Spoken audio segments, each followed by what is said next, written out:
আসসালামু আলাইকুম। বরাবরের মতো আরেকটি নতুন ভিডিও নিয়ে আপনাদের মাঝে আমি লিমা। তো আজকে আমি আপনাদের সাথে চিংড়ি মাছ ভুনার রেসিপিটি শেয়ার করব। আমি এখানে চিংড়ি মাছ ভুনা করার জন্য এখানে নিয়ে নিয়েছি পেঁয়াজ কুচি, টমেটো কুচি আর কাঁচামরিচ কুচি। আর এখানে নিয়ে নিয়েছি চিংড়ি মাছ। আমি চিংড়ি মাছটাকে হলুদ লবণ মেখে কড়াইতে ভেজে নিব। তো হলুদ লবণ মাখা চিংড়ি মাছগুলো এক এক করে ভেজে নিচ্ছি। আরেকটি কড়াইতে আমি পেঁয়াজ কাঁচামরিচ ভেজে নিয়েছি। এখন দিয়ে দিলাম আদা রসুন পেস্ট। আদা রসুন পেস্ট পেঁয়াজের সাথে ভেজে নিলে আদা রসুনের যে কাঁচা স্মেলটা থাকে ওটা চলে যায়।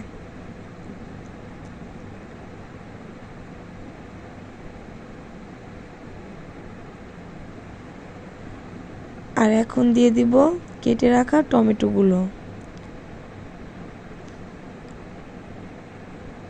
পেঁয়াজের সাথে টমেটোগুলো ভালো মতো ভেজে নিচ্ছি। এখন দিয়ে দেব 1 চামচ হলুদের গুঁড়ো, 1 চামচ মরিচের গুঁড়ো ও আধা চামচ ধনিয়া গুঁড়ো। এখন সবগুলো উপকরণ একসাথে ভেজে নিব।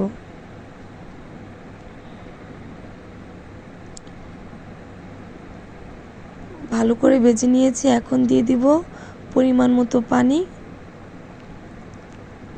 এখন একটু কষিয়ে নিব। আর এখানে আমার চিংড়ি মাছগুলো ভাজা হয়ে গিয়েছে। আমার মশলাটা ভালো মতো কষানো হয়ে গিয়েছে।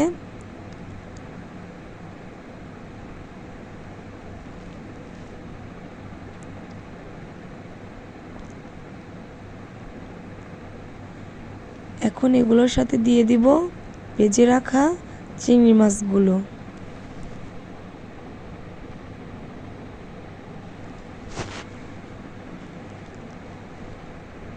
মশলার সাথে চিংড়ি মাছটা ভালো মতো নেড়ে দিব।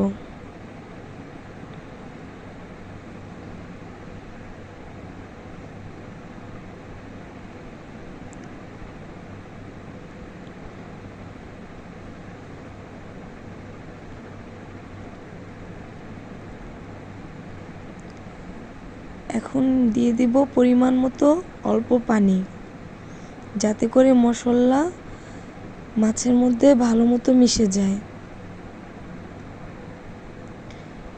এখন চুলার আঁচ বাড়িয়ে দেব।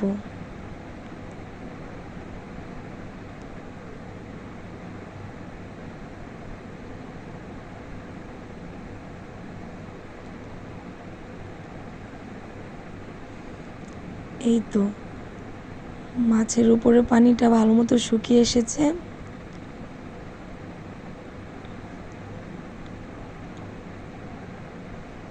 এখন এটার উপর দিয়ে দিব কেটে রাখা ধনিয়া পাতা।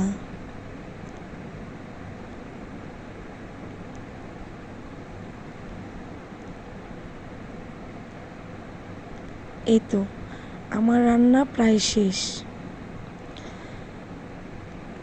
তো বন্ধুরা, যেখান থেকে আমার ভিডিওটি দেখছেন, ভালো লাগলে অবশ্যই আমার পেজটি ফলো করে দিবেন আর আমার পাশে থাকবেন।